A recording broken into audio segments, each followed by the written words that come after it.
Shalom sahabat yang baik hati, salam sehat selalu bagi kita semuanya. Marilah kita bersatu di dalam doa. Kasih karunia dan damai sejahtera dari Allah Bapa dan dari anaknya Tuhan Yesus Kristus kiranya menyertai kamu sekalian. Amin. Firman Tuhan bagi kita pada hari ini tertulis di dalam Yesaya 65 ayat 8. Beginilah firman Tuhan. Seperti kata orang, jika pada tandan buah anggur masih terdapat airnya, janganlah musnahkan itu, sebab di dalamnya masih ada berkat. Demikianlah aku akan bertindak oleh karena hamba-hambaku, yakni aku tidak akan memusnahkan sekaliannya.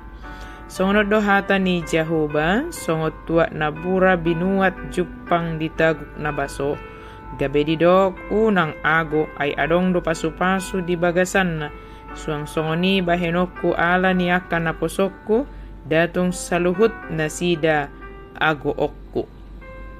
Tuhan tidak akan memusnahkan sekaliannya.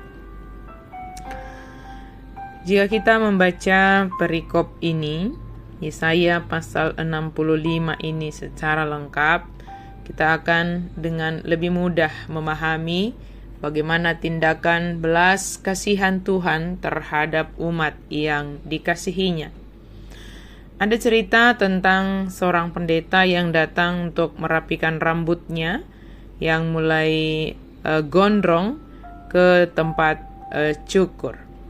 Tukang cukur mulai mengerjakan tugasnya dan mulailah ada obrolan antara sang pendeta dan juga sang tukang cukur.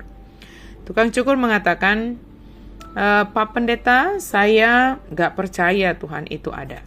Pendeta menjawab, kenapa kamu bisa berkata seperti itu? Kemudian tukang cukur, coba aja Bapak lihat keluar sana. Di luar sana ada banyak orang sakit, orang susah, menderita.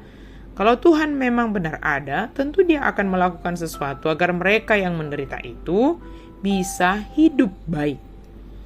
Pendeta diam sejenak. Tapi tak berapa lama, di luar ada seorang lelaki yang gondrong dan rambutnya acak-acakan, tidak terawat, tidak rapi. Dan melihat itu, pendeta berkata, kamu itu beneran tukang cukur? Tukang cukur menjawab, ya benar atuh Pak Pendeta, saya ini tukang cukur. Kenapa memangnya? Pendeta menjawab, enggak kenapa-napa. Saya kira di dunia ini enggak ada tukang cukur.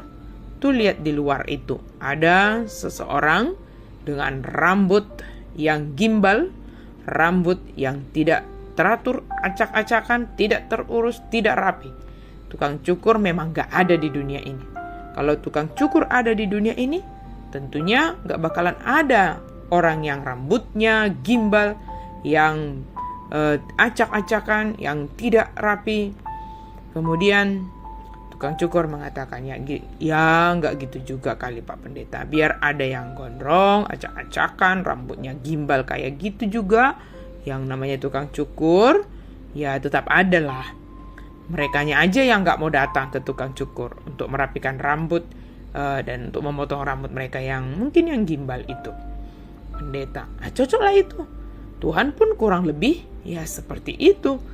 Satu persoalan klasik yang akan selalu punya kesempatan untuk berulang lagi dan lagi adalah tepat seperti apa yang dinyatakan oleh Bapak tukang cukur tadi. Apakah memang benar Tuhan itu ada?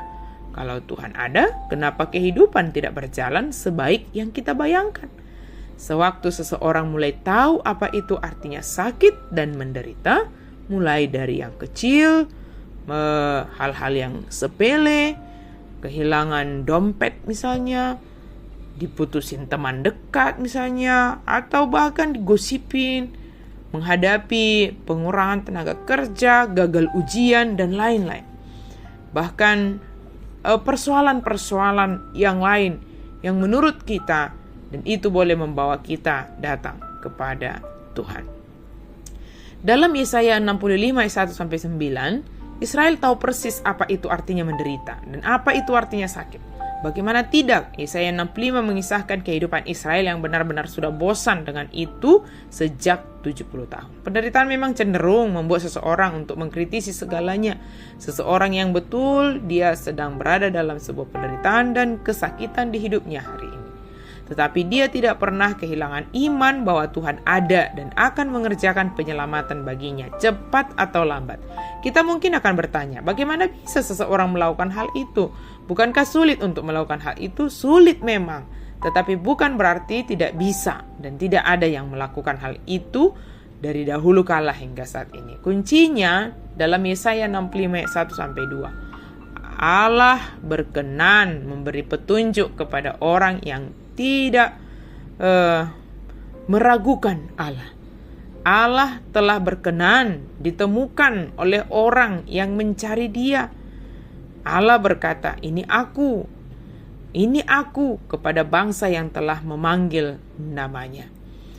Allah berkenan dan Allah mengulurkan tangannya. Sekalipun hidup kita mungkin tidak seperti yang dikehendaki Tuhan, tetapi Dia sangat berharap kita tetap kembali ke jalan yang benar. Ingatlah kabar baiknya bahwa Allah tidak akan memusnahkan kita sekaliannya.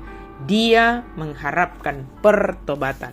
Sesakit apapun yang kita rasakan dalam kehidupan ini, dengarkanlah suara Tuhan, sebab Dia berkenan atas kita.